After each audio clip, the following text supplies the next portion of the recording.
Yo, what the fuck is up, yo? Uh, yeah, Carrie will be here momentarily.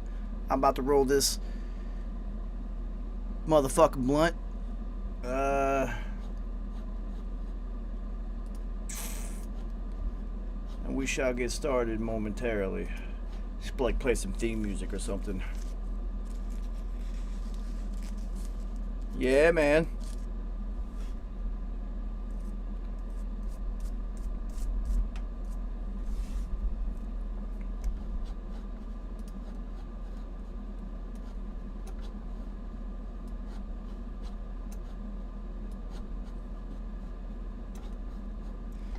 John Frank, what up? Beefy, what up? Card Bunker, what up? Yo, I'm running away with the 333 league right now. 9-1. 9-1 is an impressive fantasy football league record. Andrew, what up, yo?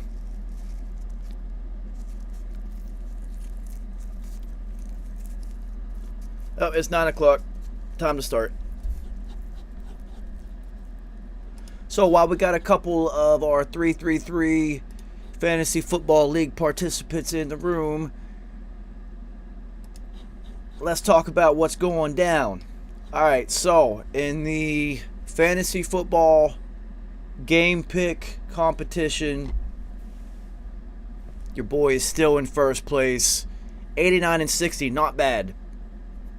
We are picking at almost a 60% clip. Got to get that up though. Last year we finished at over 68%. I finished at over 68% game picks. So a little bit under 60% right now. Got to get that up. Colton and Buck the President are in second place, only 3 games back. But, 3 games might as well be 300 against me. Andrew is in fourth place, now 9 games back, tied with Carey. And Dills, who was actually, Danibus, who's actually won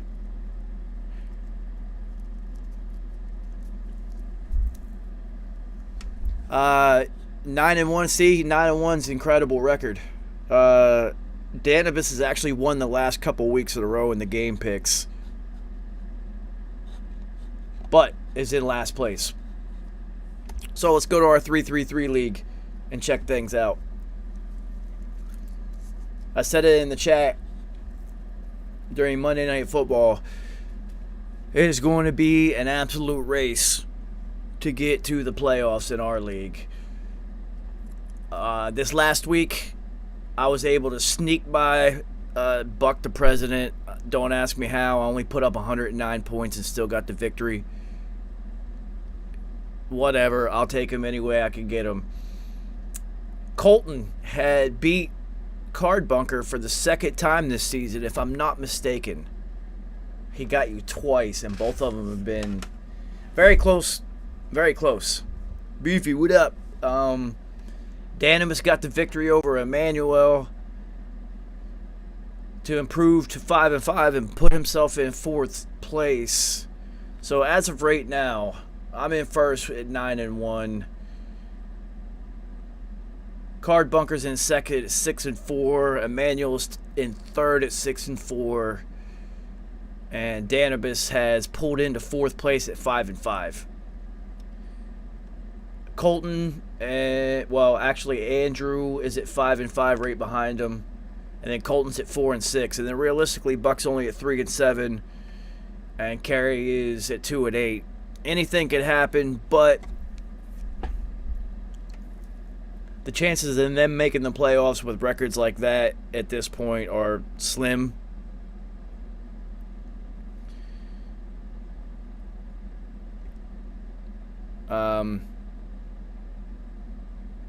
Couple of injuries this week that are going to affect your fantasy teams, because mine got affected. Zach Ertz out for the rest of the year. That hurts. Dallas Goedert, also tight end, hurt for the next couple weeks. Cooper Kupp, ankle surgery, going on IR, so he's going to miss it at minimum 4 games. But with getting a surgery, you would think that it's probably going to be more And given the fact that the Rams fucking suck this year, might not come back the rest of this season. That also means that Odell will probably not be joining the Rams because the Rams suck.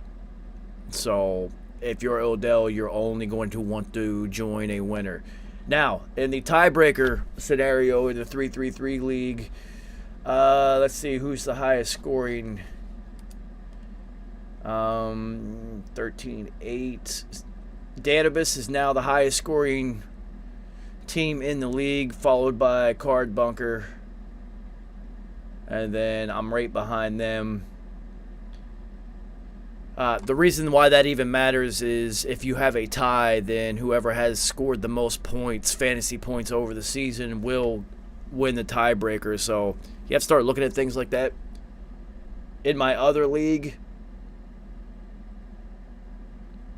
I'm 5-5 and struggling. I've had multiple running backs be hurt for the season.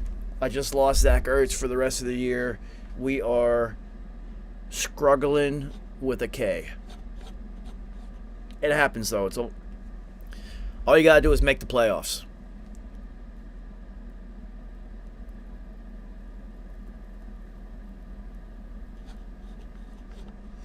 That's all it takes to make the playoffs. All right, so week 11 in the 3-3-3 fantasy league. Me and Colton, Vegas, what up, homie? We'll be going head-to-head. It's a family affair. Kerry is going up against Card Bunker.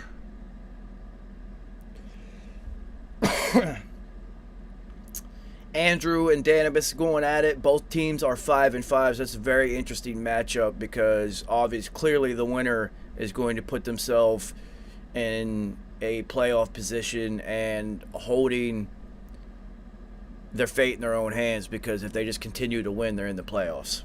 And then Buck the President and Emmanuel going at it. So I can't believe, I can. We're 10 weeks into the season already, heading into week 11. It goes quick. It goes super quick.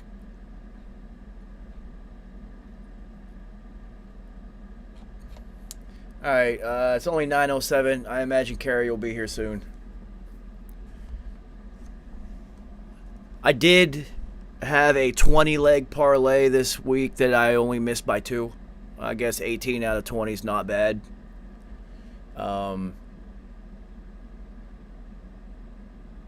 But, it's a parlay, so who fucking cares? You got to hit them all.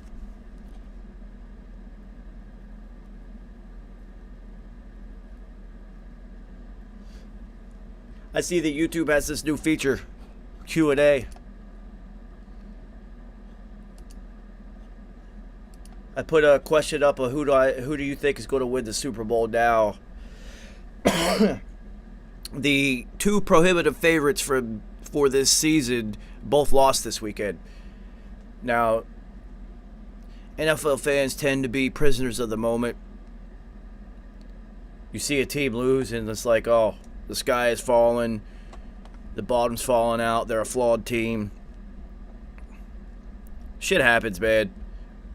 That Bills and Vikings game, for the Bills to lose that game, you have to understand, the way that regulation time ended, that had never happened in NFL history before, where a team got a goal line stand at the 1 millimeter line to basically win the game. The Vikings win probability rate after Kirk Cousins got stopped on that QB sneak on 4th down went down to like 0.6%. There was 40 fucking seconds left. Down 5. And you just turn the ball over on downs on the goal line. Now the issue was, it was literally the goal line. There was no space whatsoever. That center has to know that those D linemen are about to cut your ankles out. And he did. And if you watch the replay, he kind of jumps when he snaps. instead of holding his ground because he's trying to, like, get on top of the submarine so they can still create a block and Josh Allen can just follow him. And it didn't work. It's the first time in NFL history a game has ended like that. That is clearly the most unlikely of scenarios. Now, I texted Kerry as it was happening. When Buffalo got that fourth down stop on the 1-inch line, I texted him and said, take the safety. I mean, I formed it as a question. Take the safety, question mark, because in my opinion, you just take the safety there. There's only one way you can lose that game guaranteed, and that's to have what happened happen. If you take the safety, kick off, Larry Bird, what up, homie? And then just play defense, you know, they might be able to force an overtime. You're forcing them to have to kick a very long kick probably to have a chance at overtime.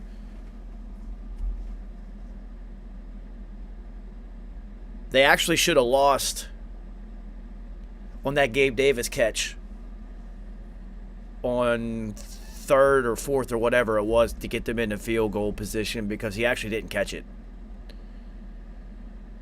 Yeah, Larry Bird, that's nuts to think 22 years. It's 22 years ago is when I decided,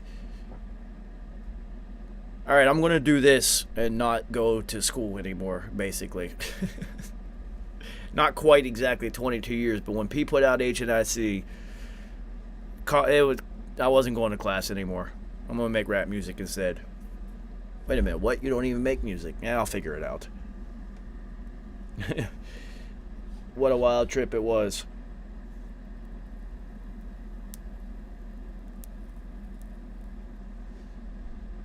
So, questions surrounding the NFL until Kerry gets here. Those are our main questions. I probably should have done some research. Are the Bucs back? Tom Brady gets another win. Tom Brady is now 2-0 since his divorce. Not good for the rest of the NFL.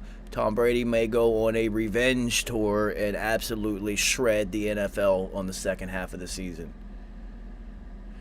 It looks like they figured out their running back situation. Leonard Fournette sucked this season, but now Rachaad White is getting busy. Good waiver wire pickup on your fantasy teams. Rachaad White, pick him up because it looks like he is going to be carrying the load for the Bucs for the rest of the season. The Rams are done. Cooper Kupp is their offense. They're done. He's out. Matthew Stafford is being Matthew Stafford. Has Josh Allen regressed back to turnover-prone Josh Allen? Are the Packers back? You know, that's it. That was a huge win for the Packers to turn around and beat the Cowboys. Nobody thought that was going to fucking happen. Now, we'll see the Packers have to turn around and play the Eagles, who might be pissed off that they performed at their poorest level of the season and took a loss to an inferior team. But shout out to the Commanders. I do like Taylor Heineke as a quarterback. The dude just has the it factor. He might not be that physically gifted, but he has the it factor that it is required for you to be a successful quarterback in the NFL. He has all of that. His physical tools could be lacking, but at the same time, it's quarterback. Tom Brady's physical tools lacked. I mean, Tom's also 6'5", and has a cannon arm, but are the Colts back? Jeff Saturday getting hired out of nowhere. What a vertical leap to go from coaching high school to coaching in the NFL. A lot of people are pissed off about this happening. They say he didn't put in the time. He doesn't deserve this opportunity. That there are other coaches who deserve this opportunity. Yes, you might be right, but the other coaches who deserve that opportunity are coordinators for other teams who are currently playing. Eric Bieniemy, is it Steve Wilks? I think it's Steve Wilks. Steve Wilks, whoever is in line, the next round of assistant coaches who are going to be in line for head coaching gigs, they're all fucking coaching right now. They're not just going to leave their team in the middle of the season. That's not how this fucking works. So you would have to look at somebody within the staff to promote to interim coach or think outside the box like they did. They were one of the worst teams in the NFL. Why not think outside the box? Who fucking cares? We suck anyway. So you look at within their building, Gus Bradley and some other people who have head coaching experience. Why the fuck would you give that guy the head coaching gig? He already was a head coach. He got fired because he sucked at that job. So I'm all for it. The Jeff Saturday hire, it instantly energized that team. They go out and get a victory, which was an easy game pick. That was an easy one. They start Matt Ryan at quarterback instead of that rookie kid. Run the ball through Jonathan Taylor, and they get busy and get a W. Now, it's going to be awful tough for them to catch the Titans in that division, but the rest of that division fucking sucks. And as of right now, all 4 teams in the AFC East are going to make the playoffs if the playoffs happen now. So, Bills, Dolphins, Jets, and Pats are all playoff bound right now in the AFC. Now, what's crazy is the Bills were the number 1 seed in the AFC entering Sunday, and by proxy of taking a loss, they are now the 6th seed. And not even in first place in their division, and not only are they not in first, they are actually in 3rd place. Because they've already taken a loss to the Jets and the Pats this year somehow. No, not the Pats. The Jets and the Dolphins. Excuse me. So, an interesting fact about Josh Allen, he is 0 for whatever in overtime games. He's going to have to remove that non-clutch factor.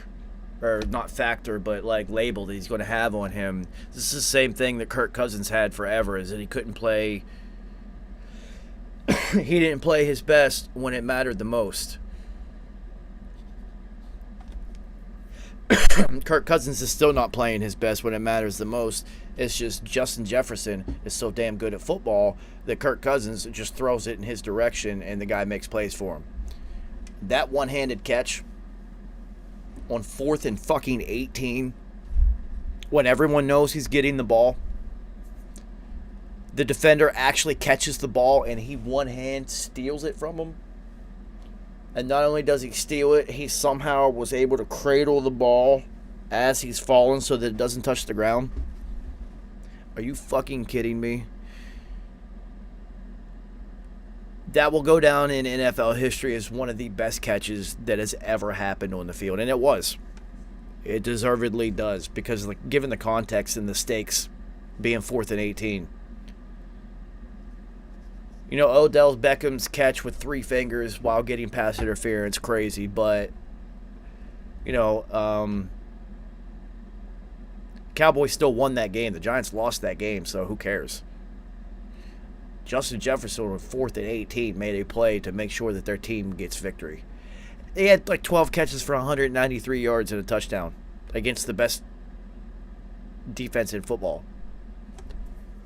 The guy's absolutely unstoppable.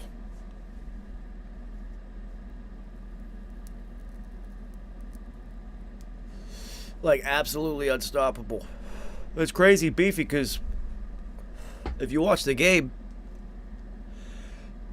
not too long before that, I mean, it was a different portion of the game. It was earlier on. But Stephon Diggs had a one-handed catch where he went as vertical as he could possibly get to one-hand that and just stuck it. Now, what Justin Jefferson did will literally go down in history. Like, they show that Odell catch all the time. They're going to show this Justin Jefferson catch for a very, very long time. Just like they showed that Lynn Swann catch against the Cowboys in the playoffs. No, that was actually a Super Bowl. Where he tipped it and was falling down and caught it. They played that for 40-some years at this point. Almost 50 years they've been playing that one on repeat. So Justin Jefferson has just entered the repeat phase on highlights. What a catch. What a catch. The degree of difficulty is completely off the charts. But he said before the season started he wanted to prove to everyone that he was the best wide receiver in football in the NFL this year. By the end of the season, he wanted everyone to agree with his assertion that he's the best wide receiver in football. Um, oh, I mean, we're all prisoners of the moment, overreaction to what just recently happened, and it's just like, dude, you are the best. You are the best receiver in football. You know, DeAndre Hopkins, Devontae Adams, Stephon Diggs, Cooper Kupp. You'd like to throw Keenan Allen in there, but that guy can't stay healthy. But, you know, there's probably like 5 or 6 other guys who are going to be like, no, I'm the best receiver in football. I'm sure DK Metcalf probably thinks he's the best receiver in football. Diggs and Jefferson are just different. Devontae, too. Those three. I just look at Diggs and Jefferson and maybe even Jamar Chase, and they can take anything and turn it into a touchdown. DeAndre Hopkins is not beating anybody deep. He is just going to absolutely destroy you up the sidelines, and with his pterodactyl hands. His hands are so big. His fingers are so freaking long. So, you know, in order to be considered the best, you have to be able to do, like, all of it. And DeAndre is not beating anybody deep. That's not his game. It's like Michael Thomas. Michael Thomas is never going to beat anybody on a go route. But a lot of young talent in the NFL this year, balling instantly. That shows you the evolution of the game. Kids are playing younger. They're going to camp, passing camps, 7-on-7 leagues, you know, 1-on-1 drills all year round. They're getting, you know, specialized coaching. These kids have quarterback coaches and position coaches since they're children. They typically don't play on both sides of the ball too often unless it's a smaller school and they just need you out there. So you come into the NFL primed and ready to operate at an NFL level because you've been doing NFL type things not only on the field but in the weight room, with your diet, in the film room, everything. You know, the way these kids are watching film now, completely different. All media is accessible. You can watch film on your own. When I was playing football, coaches, like teams would trade VHS tapes and you'd get one game film from the other team. And that was it. Like, it was so weird how it worked. But you'd get like one game film on a team and that's all you would watch. And it's just like, coaches didn't even understand how to properly watch film. You think the fucking players did? So, alright, I'm sure Carrie will be here soon. I hope. You know, we skipped last week. That was on me. I was out of it. Let's talk about some non-football related until Carrie pops in. Did you guys go see or at least stream it, Wakanda Forever, yet? I did on day one because I always do.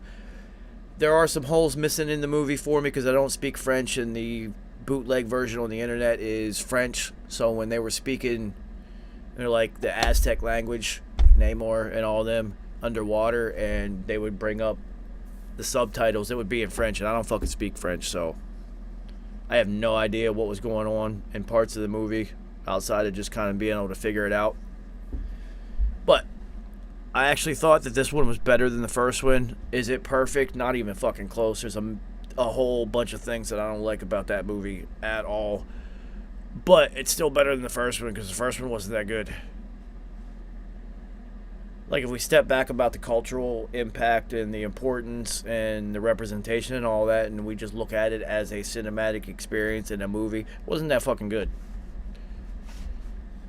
So, this one, a lot tighter. Even though it was 2 hours and 40-some minutes, it did not feel like it was that long at all. It's properly paced.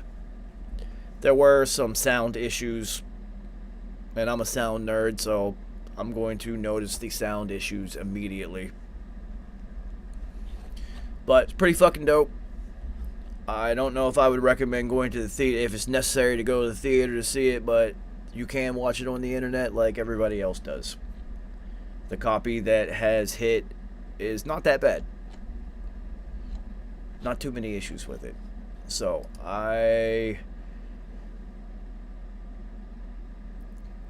Yeah, you can watch it, sit at home and watch it, dude. Just stream it. It's worth it. It's worth watching. I mean, especially if you're like, if you watch every Marvel, like all 30 some Marvel movies, of course you're gonna watch it.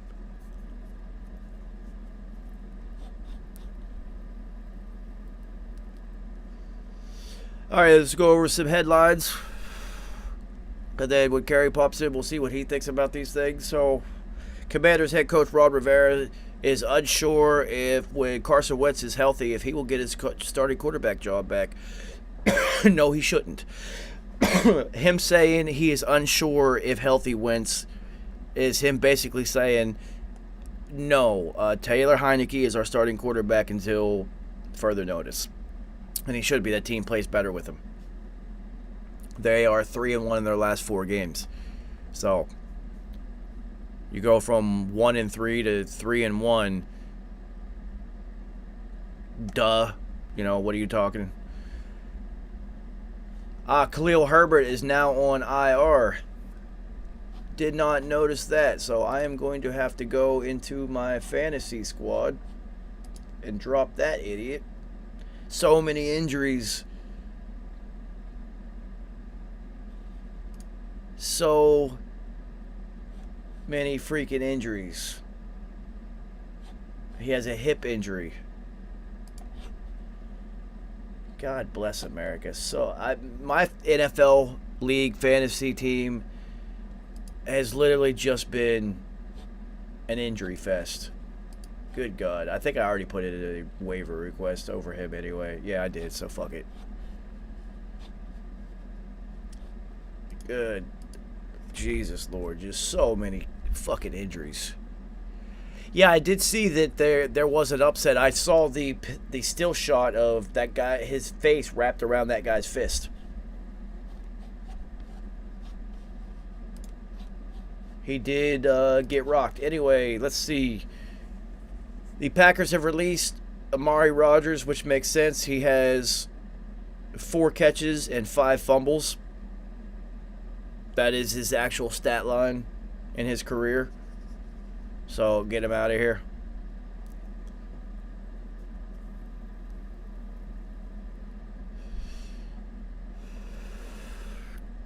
Colts, Shaq Leonard. Second back surgery at 5 months. He's going on IR. He's done for the year. Cooper Kupp, Rams, high ankle sprain, headed to the IR. Already had surgery on. No, he's to have surgery. Excuse me. Headed to the IR. I don't think he's coming back this year. I don't think it's going to happen. The Texans, for some reason, the Cardinals, even though they just lost Zach Ertz for the year, dropped Eno Benjamin, one of their running backs, possibly because John Connor's back and healthy. I don't know who their backup is. I don't remember at this point. But the Texans have claimed Eno Benjamin off a waiver wire already. Really interesting that they did that. I don't know if you guys watched the game that was in Germany, the Bucks and Seahawks. I know it started at 9:30 Eastern time. So if you're on the West Coast, it'll be like 6:30 in the morning that starts. But that was the first NFL game in Germany, and boy, was it awesome.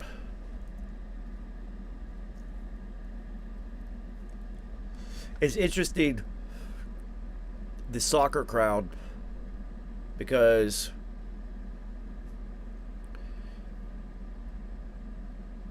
soccer, you have to entertain yourself, kind of, because there's just a lot of, you know, it might end up 1-0, 1-1 tie, like, so you can kind of understand the visceral explosion whenever they do actually score. You kind of like build it up numerous times throughout the course of a game. So there's a lot of like songs and chants and fucking fireworks and like all this stuff that the crowd does. And it's like, it's really cool. Well, they were doing that during this football game, and it was absolutely electric. What an atmosphere. It was crazy. That crowd was so into it. It was so much fun to watch. They sang Country Roads during the football game. They're in Germany singing a song about West Virginia. The whole crowd. There was 63,000 available seats in the stadium, and they had millions, possibly, at least 600,000 to 700,000 ticket requests before they even went on sale. So the NFL was a smashing success in Germany, and you can look for them to continue to go back there for a while. The NFL's always had a big presence in Germany. They have their own professional football league over there. And when the NFL had NFL Europe, I think there were 8 teams, and 4 of them were in Germany. So the NFL, Germany's always had an appetite for American football.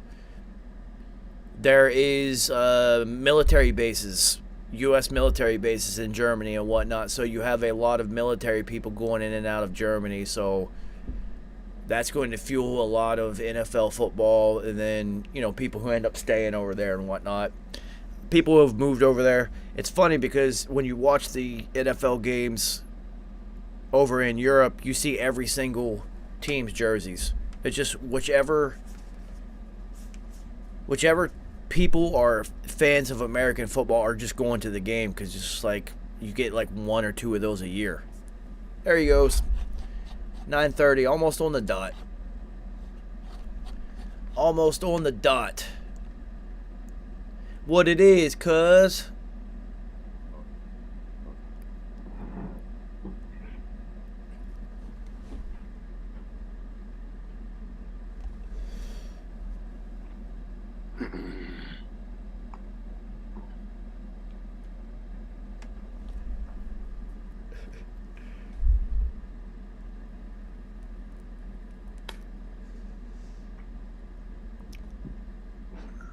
You got to about 40, Holmes. It's hilarious. I do this every single time to him.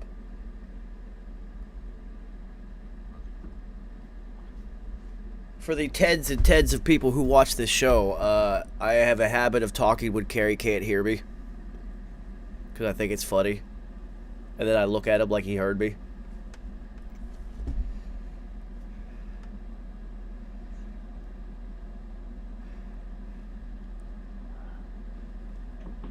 Carrie is currently en route to the show on the struggle bus right now. He will show up soon. Yo. What up? Yo, I am cooked. Having some issues over there, huh? I'm just cooked right now. I've been up for about 2 days, just going heavy. Cooked. Somebody got to read them about the bodices and you know what? It's been so long since I've done any of those. I don't even remember any of that dumb shit anymore. And everything in the foyer and everything. I know. All that stuff. Balenciaga curtains. I know. Trust me. Hey, she had a taste for the finer southern things. Want to see if he was in here. I'm good though, because I need to get some food. So I'm gonna be on here for 10, and then I'm gonna jump in on my phone in a minute when I hit out. Cause this week, I couldn't miss the week where we had the game of the year. I mean, dude, that game. That's okay. So that ending that's the first time that's ever happened. I bet. Never seen no shit like that before. Well, that's why I texted you as soon as they stopped him. Take the safety, ? Yeah, and I was about to say, yes, great idea. And it's before I could text, fumble, recovery, touchdown. There was literally only one way to lose that football game. Yep, and they found it. And that's football karma for you, because you take the safety, kick off, there's 43 seconds left, I think it was. You have the number one defense in football. At worst, they're going to tie you with a long field goal when we go to OT. Because Justin Jefferson was determined to catch everything on planet Earth that day. He wasn't dropping anything. All right, so was that the best catch you've ever seen? Yo, I've never seen anything like that. That's crazy. I mean, one hand, he took, dude had two hands. Justin's almost horizontal in the air, yanked it, put it against his thigh, and completed that pitch. He cupped, as he went down, he turned his arm and cupped it. Yo. On 4th and 18. That's what I'm saying. Like, considering the situation at hand. That's up there, dude. No, that is really up there. Really up there. I mean, and Diggs had a crazy catch, but after that Jefferson catch, we're not even talking about Diggs' catch. What Diggs did, I saw Brandon Lloyd do on a weekly basis. I do that all the time. Brandon Lloyd, that's our guy. Yeah. Nuke on the sideline does retarded shit all the time. That catch, everyone knew he was getting the ball, people. You have to understand. He had 180 some yards up to that point. They knew he was getting the ball, and he still did it. Yo, that was. But at the beginning of the year, even before the draft, I was like, was Cooper Kupp and Justin Jefferson? I'm taking Justin Jefferson.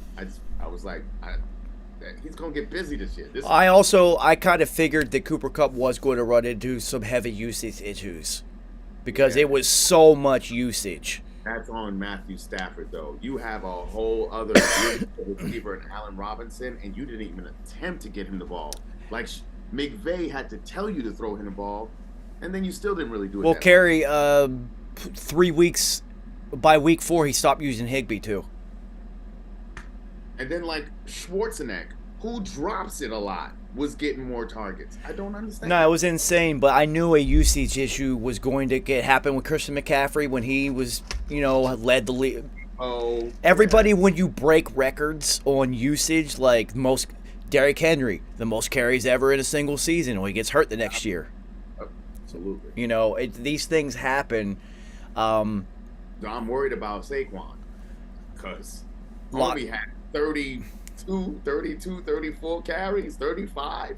Yeah, I worry about him too, especially with his injury history. Worried. He has a shoulder he's been playing through. Like, get Breida in more. It's okay. All right, so let's talk about some injuries. Dallas Goedert on the IR, out for at least 4 weeks with a shoulder injury. That's big for them. Yeah. Big for them. Zach Ertz done for the year with a shoulder injury. Yeah, done for the year. Yeah, lost me my fantasy matchup in the NFL because he scored 2 points and then got injured and was done for the year, and I lost by 4. I just needed him to do something. Yeah. I was like, I got this. Yeah. So Goddard's out for some extended time. Shaquille Leonard done for the year, getting back surgery. He's done for the year. Cooper Kupp, high ankle sprain. Surgery scheduled. I've already said it before you popped on. I don't think he's playing the rest of this year because they're not doing anything. And the one chance, I think any chance that they had to get Odell back, gone. So I don't want him to see him in Dallas, but you would have to think Dallas. I know the Giants are on the list.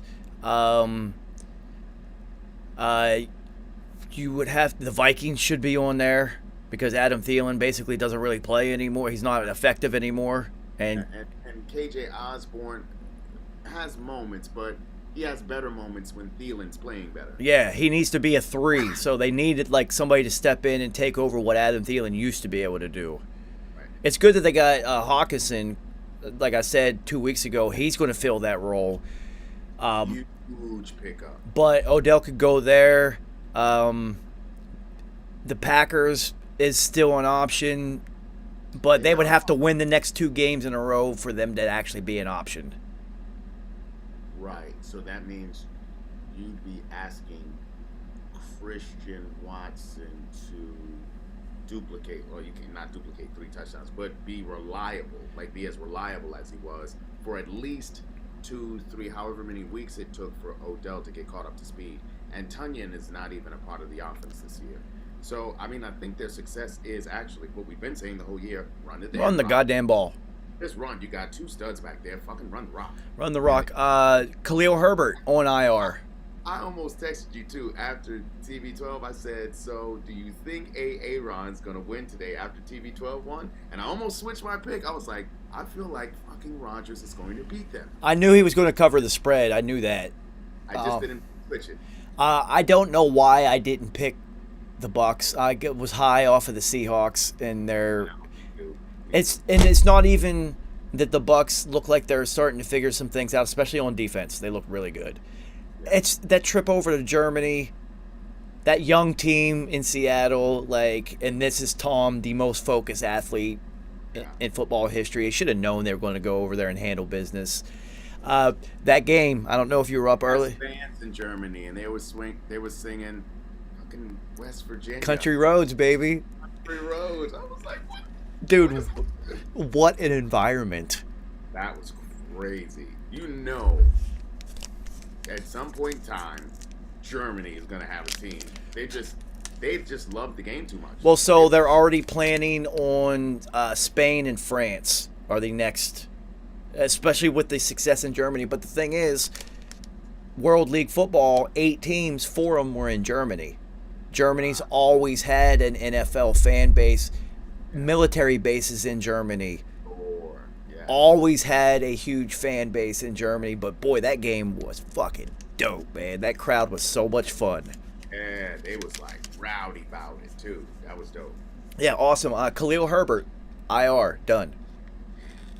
A lot of injuries this week. Now that Justin Fields is taking snaps away from David Montgomery. Yeah, Justin Fields and Cole Kmet have formed a real chemistry, which makes sense. Time. It makes Cole Kmet because he didn't get the rock for 8 weeks. Dude, he's been crushing. We've all cut like 8 different tight ends this year. Kyle Pitts still doesn't exist. Like what? I mean, every time I get close to cutting him though, I'm just like, why? As I cut him, he's gonna go off. I did cut him and it allowed me to pick up Hawkinson. Okay. Oh, Hawkinson was the No. Other league. Oh. Okay. Other league. Hey, that's great. Well, I told you so. I expected to lose this week because my fantasy karma came in the fact that somehow, some way, I was able to steal Jamar Chase off a hidden waiver wire in my league. Are you fucking kidding me? Yeah, I'm winning that one now. What else has been going on a headline-wise? Dak looked terrible. He did not look good. He continues to not look good playing quarterback. So, interesting stat came up. Dak in what they consider crunch time moments. Fourth quarter, overtime, late third quarter, drives, crunch time. The money, and I think you might even include last possession drives at the end of the first half. Because, if you can score there before you're going into halftime, it's a big fucking deal. So, important drives. Dak Prescott, QBR during crunch time moments. You ready for this one? Guess who it matches? Tim Tebow. Yep. Boom. I saw that graphic and I was just like, this is why they didn't want to pay him. See, the Cowboys know this. Because, they only care. The Cowboys are like the Yankees. Even though they haven't been to a Super Bowl in 2 decades, they literally only have one focus. It's championships. Yeah.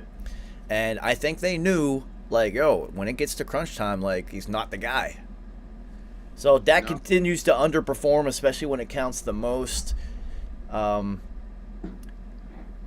also, hold up, though. What's up with Kellen Moore? Why are you not running the rock more? Yeah, I don't. Why you got him throwing that many damn times?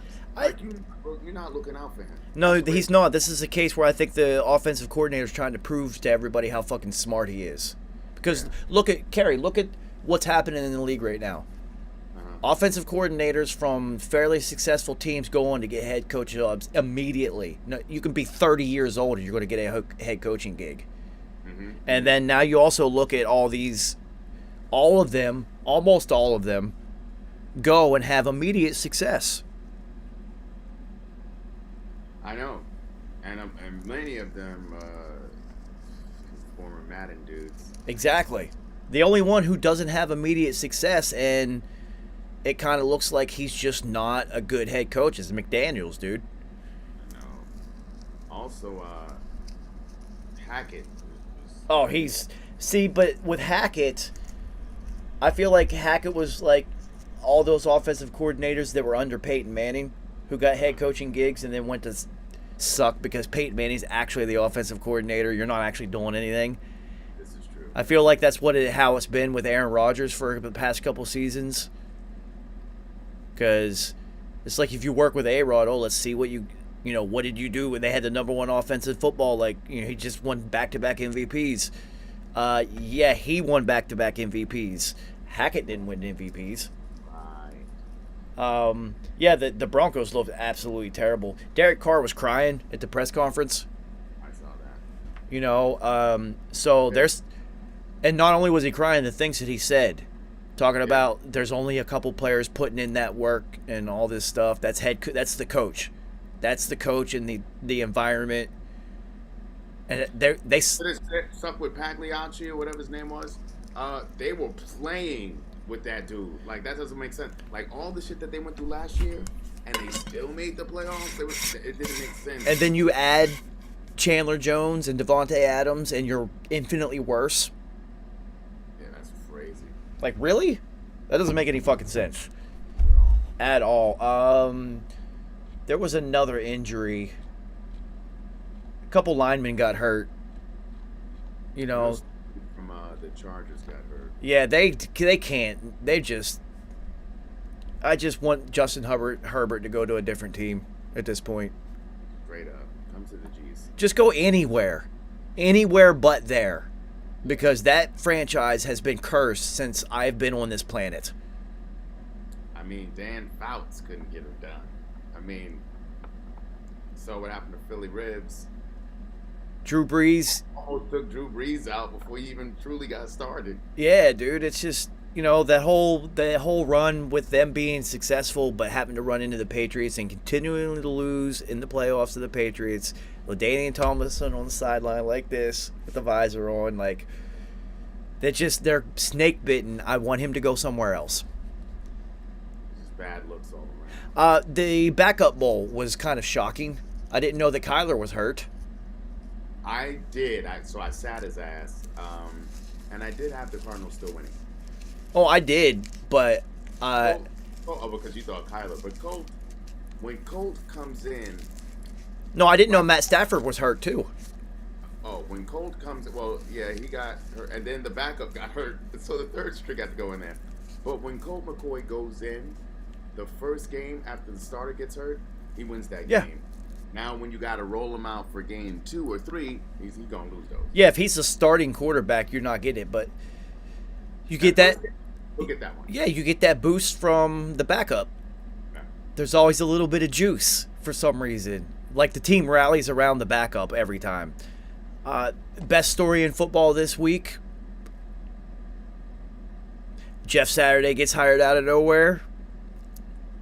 And the Colts go on to get a W, which was as predictable as pop. Like, sure, I knew. What also was key is Jonathan Taylor came back healthy, and you knew he was going to give him the rock multiple times.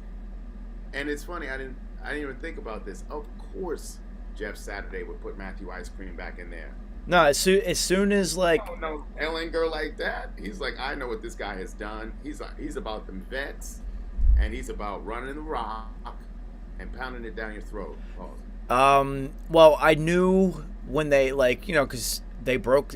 Pat McAfee played for the Colts, so he's like Colts insider. I watch the show every fucking day.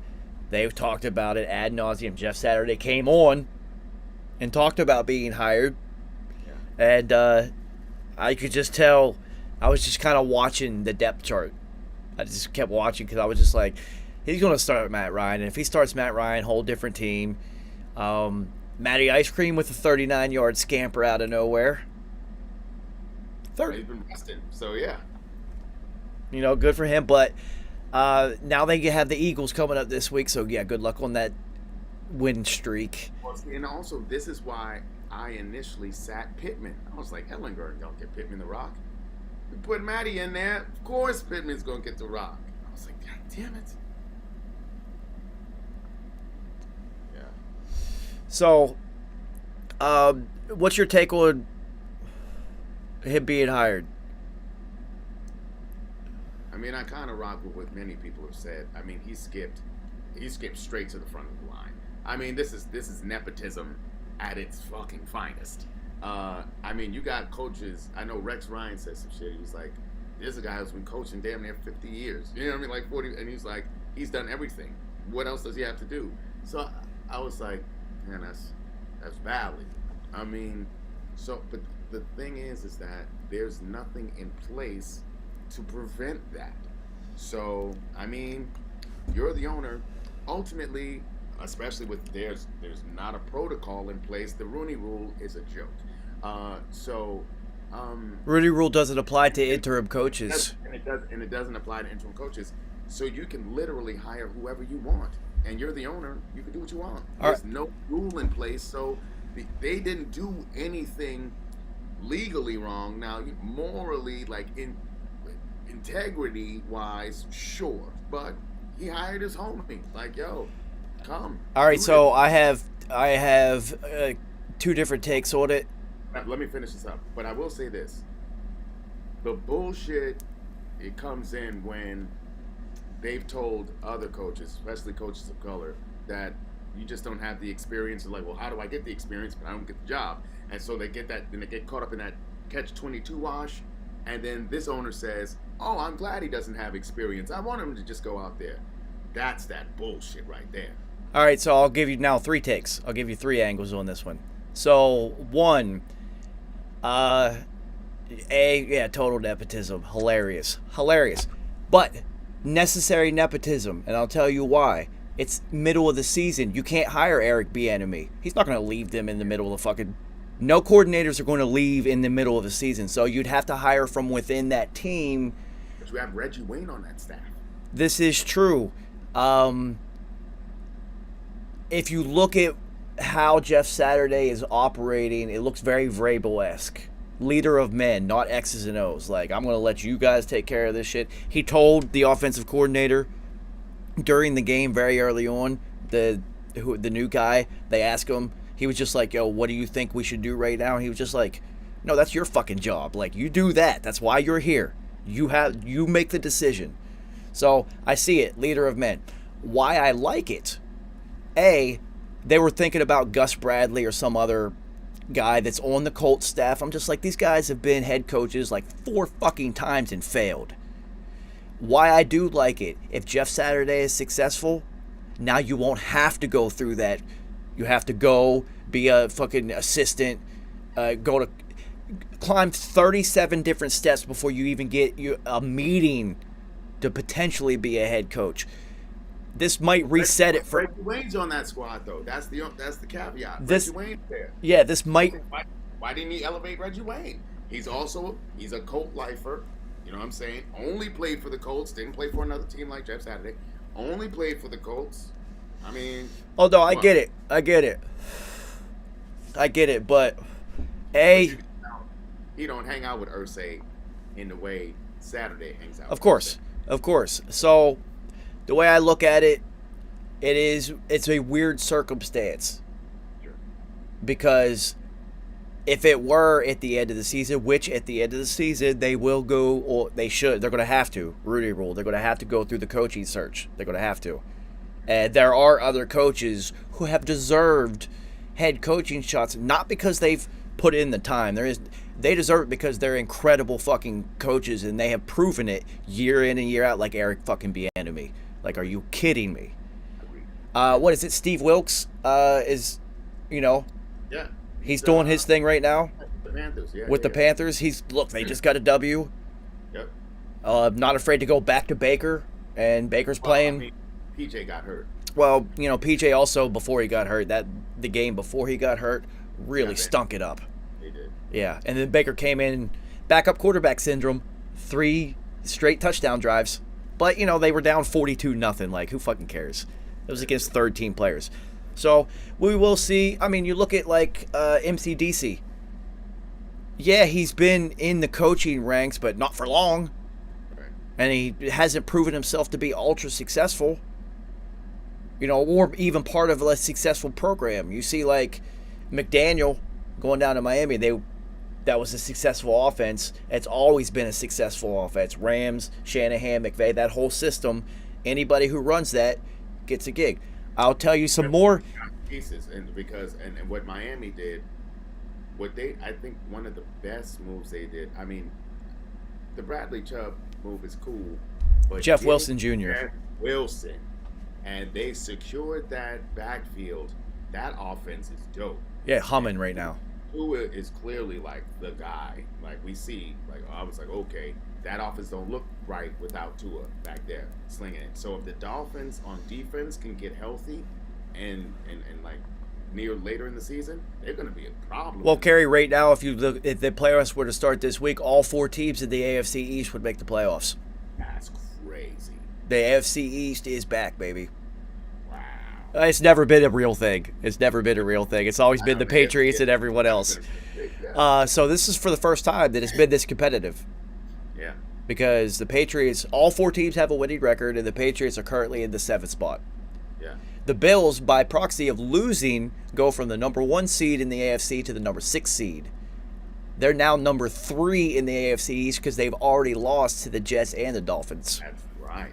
That's right. So the Bills fuck around and not have a home playoff game, which would be outrageous. The only team in the AFC that's really it's Chiefs.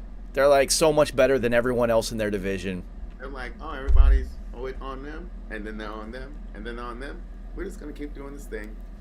Let's talk about the Chiefs real quick. Yeah, let's add Kadarius Toney in the end zone instantly. Immediately, I said, this guy. We're gonna get to see all the things that this guy can do now. Watch. I wouldn't be surprised if they didn't pick up Amari Rodgers also because the Pack just cut him.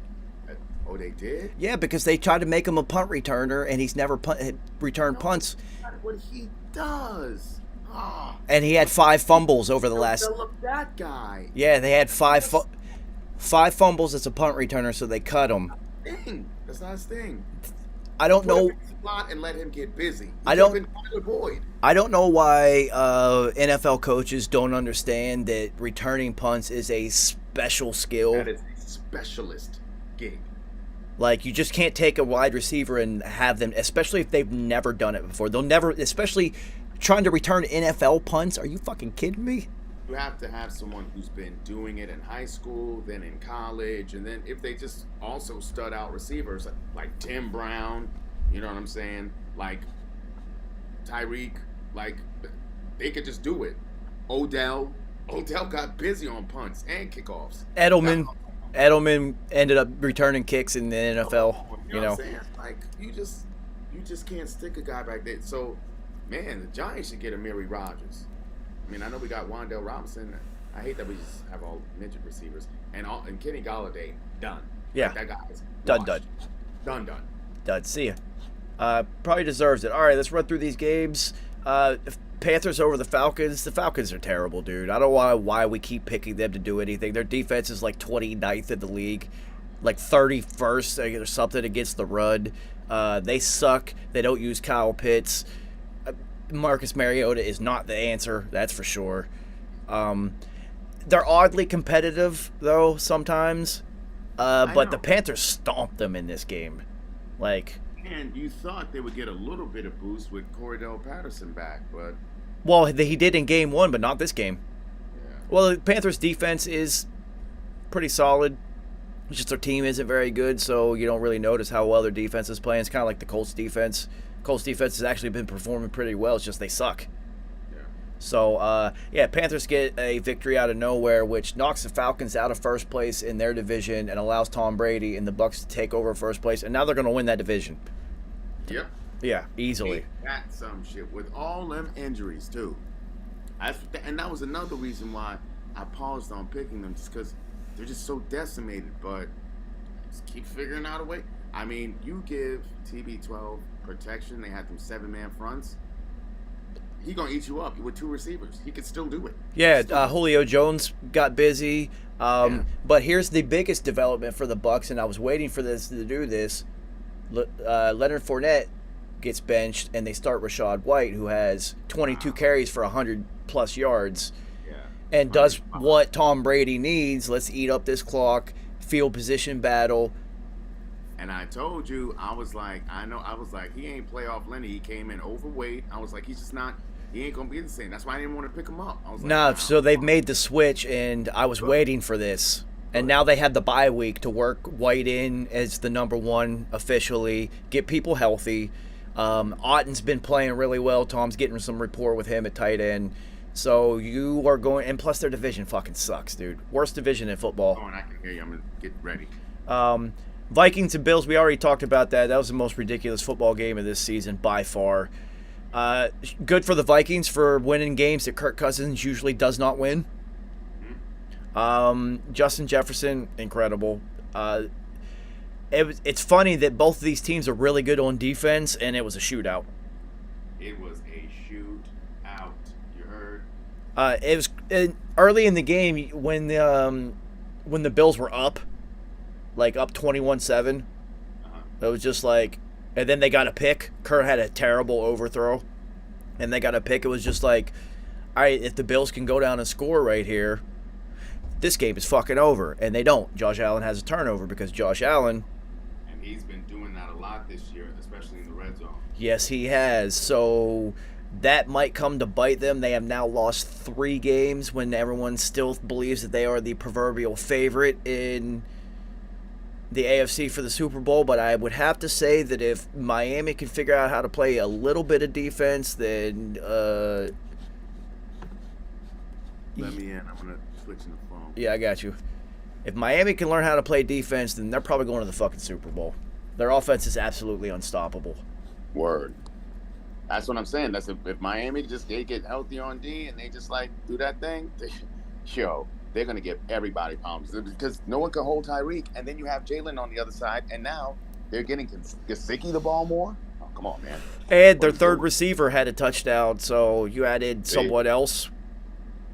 And, come on now. And they have claimed, I heard today that numerous people have claimed that this third receiver, I can't remember his name, it starts with an S, is the best blocking receiver in the NFL by a mile. Wow. Get out of here. Yeah. This is what other players have said. Like, he is that dude. So I was just like, well, yeah, their offense is literally unstoppable right now. And they're really fun to watch. They just can't stop anybody. I know, that's the problem. I mean, with their defensive front, they should be way better. Yeah. Lions eke one out over the Bears, who find a way to lose that football game. So disappointed. Bears should have won that shit. Yes, they should have. But the Lions put up 21 in the fourth. They sure did. I mean, if there's one thing the Lions can do, they can score. Yeah, they quick, too. Goff has shown people are not talking about him.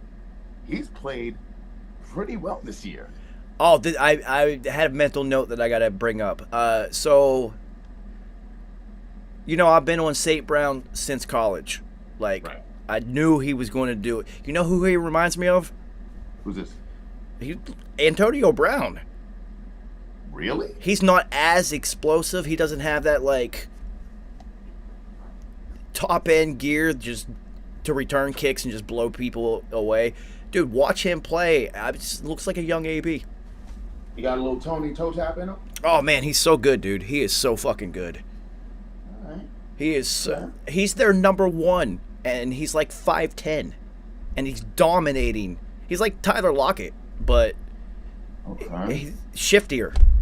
I tell you, he looks like a young AB. I watched. I gotta pay more attention to him. Yeah, because I had this game up on my B screen because I wanted to watch. I had a lot of fantasy people in this game, and I had a couple parlays in this game because I knew it was going to be a shootout because the Bears have learned how to score points all of a sudden, and I knew it was going to be a shootout. And they also Justin was going to get busy. Yeah, they also give up a lot of points though. The Bears' defense is terrible. Well, I mean, you give up Roquan, you give up Quid. Yeah, come on. You ain't stopping nobody. Well, I mean, they were You terrible can't stop before a damn that. nosebleed. Yeah. Shout out to the Lions for getting a W, though. The Bears, you know, 2 in a row. yeah, ever since they traded T.J. Hawkinson, they are undefeated. Imagine that. But Yeah. so are the Vikings, so win-win for everybody. Titans over the Broncos. Yeah, whatever. That was easy. Especially when I heard Tannehill was starting and not Willis. Yeah, Broncos are fucking a dumpster fire. Dumpster fire, and the Titans also got Trey Burks back. Oh, Treylon Burks? Oh, yeah, I like that kid. Yeah. I like it a lot. Yeah, so Also, though, you know what? Like, normally I'll like I may not like a player, and I'm like, oh, that player's kind of growing on me. It's been the opposite with Russell Wilson. I'm like, I mean, you know, I respect what he did earlier in his career. Now I just don't like him. at all. Football is the ultimate team sport, and you got like a team of handlers, and you're separated from your football team. Fuck you, dude. Like, I can't respect that. Yeah, Russell Wilson is the Alex Rodriguez of the NFL, for sure. Yeah, you think you Hollywood. Go be in Hollywood then, son. 100%. Chiefs over the Jags, easy. Patrick Mahomes and the Chiefs offense is just retarded right now. Juju did get injured though. Ruined a lot I of have him on my squad. ruined a lot of parlays for me this Sunday. That's for sure. He lost you some money. Oh He yeah, lost you some jabs. dude, I had a 20-leg parlay where I hit 18 of them. Well, that's what you do. Yeah, Cooper Kupp gets hurt and Juju gets hurt, and both of them don't finish the game, and I end up neither of them hit their over on yards. So it happens. Dolphins blew out the Browns, like blew them out. Oh my god. Like they had like 200 and some yards on the ground. It was ugly. They didn't even need to throw it. The Browns are just on the clock waiting for Deshaun to show up and see what he can do. Start practicing this week. Yeah, but at 3-6, they're too far behind. The Ravens keep winning. Yeah, that's true. The Bengals are above them and are better than them by far. And now that TJ Watt is back in Pittsburgh, you are going to see Pittsburgh go on a late season push to try to hit 500. That's all they need to do. That's it. That's it. G-Men over the Texans. Yeah, whatever. Texans fucking suck. They had to win that game. The disappointing thing about that, well, there's two things. Disappointing that they didn't blow them out. But the Texans, sometimes they get game, they can be tough. And the other thing, that rookie running back is a fucking monster. Yeah, Pierce. It's a monster. It's a monster. Yeah. So he runs so angry. Yeah. Like, I love that guy. So violent and angry. He's so talented. All right, a couple more games and I'll let you go, homie. Steelers over the Saints. This was an easy pick because of TJ Watt being back. Oh, hell yeah. As soon as I found out he was back, I'm like, it's a whole different team. Colts over the Raiders. We already talked about it. That was easy. The Raiders fucking suck, dude. Devontae's pissed. He's pissed. Like, there's division in that locker room. McDaniels, although the owner did come out and say that McDaniels is coming back next season, so don't worry about it. Probably not a good decision there, homie. Cardinals over the Rams. Backup bowl. This game sucked. It was so terrible to watch. It was so terrible to watch. The Rams are so bad on offense. I will say this. They did get Connor back. Yeah. And he's just, what a difference he makes. Like, Eno Benjamin, like, come on, man. Like, They dropped Eno Benjamin. They dropped him. That's so funny because he got picked up by the Texans. Lump Snacks tried to pull one over on your boy and trade me Eno Benjamin and two other scrubs for Justin Jefferson. And we see what Justin Jefferson did. And everybody, George Kittle, who didn't do squat. Yeah, tight ends aren't doing shit this year. And get out of here. Eno just went to the Texans, and Pierce is that dude, so Eno's not going to be getting a lot of touches there. 49ers over the Chargers. I'm surprised that the Chargers were able to keep this close, to be honest with you, because they literally have nobody playing on offense except Austin Eckler. Right. Everybody is hurt. Linemen are hurt. Receivers are hurt. Everybody, backup running backs are hurt. The whole fucking team is hurt. They're down to like their last tight end right now. And they still only lost by 6, which makes you have to wonder about the 49ers. Like, they just don't blow anybody out. And they should. Yeah, they should. They should. Well, but you're not gonna really blow people out with Jimmy G. And I'll be honest. I got our guy Justin Herbert in a couple of leagues, and I'll be honest. I was doing a little quarterback shopping just because he has no one to throw There's to. nobody It's to not throw even it on to. him. Yeah, there's It's not even nobody. on him. Yeah, it's not. That's why I want him to go somewhere else, dude. Monday Night Football, I mean, nobody was going undefeated. It's a divisional game. The Commanders are playing really well right now. Jalen Hurts had 3 turnovers. He had 3 all season so far. It happens. I'm not worried Wait, hold about the hold up. Eagles at No, all. No. He had 1 interception, and then the other guys had 2 fumbles. Well, it was 3 fumbles, and he only had 1 interception. But Quez Watkins fumbled, the tight end fumbled, and then at the end of the game when they were trying to do the lateral, there was another fumble. So he still only had 1 turnover. Well, as and a it was team, kinda as close a to his team, side. as a, They had excuse me, 4 turnovers. That was terrible. yeah, as a team, they only had 3, which is incredible. Yeah. So, I mean, it happens, dude. You wouldn't have thought that it would have been the Commanders. You would have thought possibly the G-Men would still going to split with them.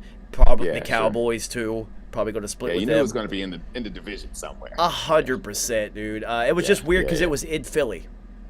Yeah. They just did. That's true. AJ Brown had an ankle issue in the the 3rd play, and then didn't have a catch the rest of the game. Right. God- He had 1 damn catch. One, and then Ugh. Goddard gets hurt and he's out. So it's just like now they were looking at it like, oh, who are we going to fucking throw it to? Yeah. So well, shit, we just I should have seen that one coming. My bad, Kerry. Let me turn my camera on. All right. So, yeah, Kerry is busy. Shout out to the homie for stopping by. That's for sure. And now, let me run over the rest of the stuff that's going on. We already did fantasy. All right, so let's go over the standings real quick. AFC East, Dolphins magically in first place at 7-3. And now the Bills and Jets are tied at 6-3. The Patriots are 5-4. So everybody is in play in that division. Nobody's running away with anything. Will be a very, very, very interesting close of the season in the Northeast. That is for sure. AFC North, the Ravens are 1 game ahead of the Bengals, and that's the only 2 teams in play there. That's for sure.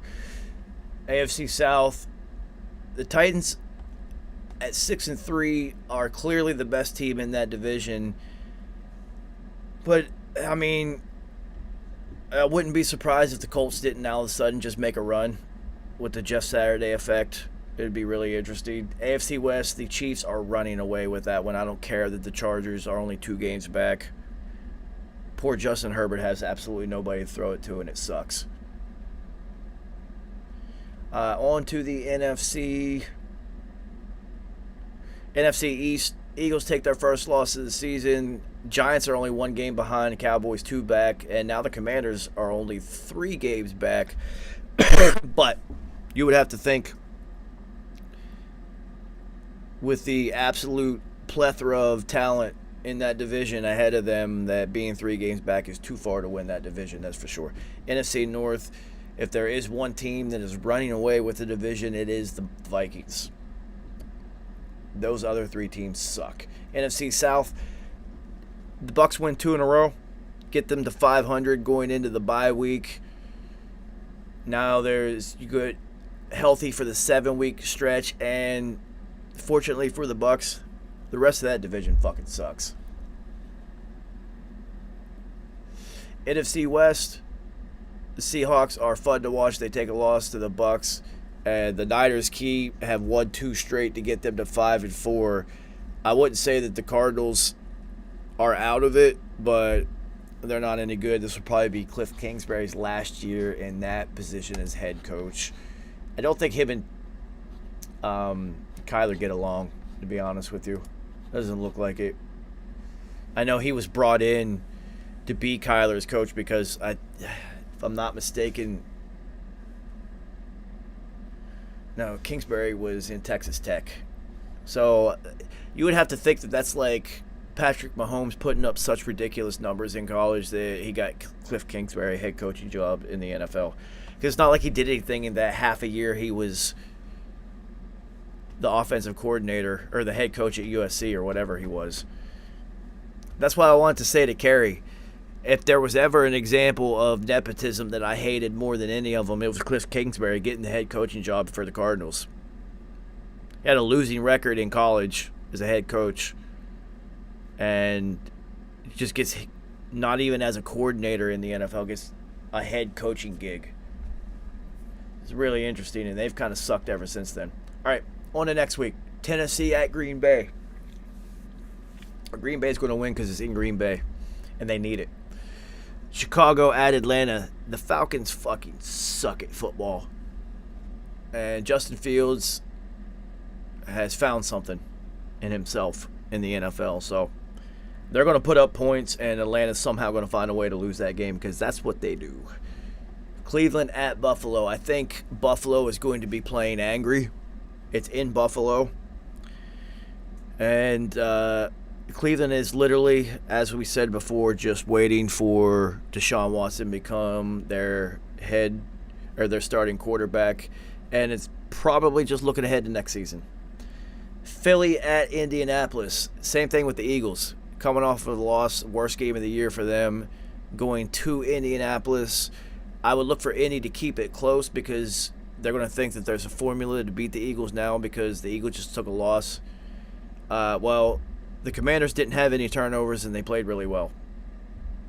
They ran the ball well, and if you don't have turnovers and you can create a couple turnovers, they had 3 or 4, you're going to win the football game. But Eagles over the Colts, that's easy. Jets at New England. The Patriots blew out the Jets in the first game in the Meadowlands.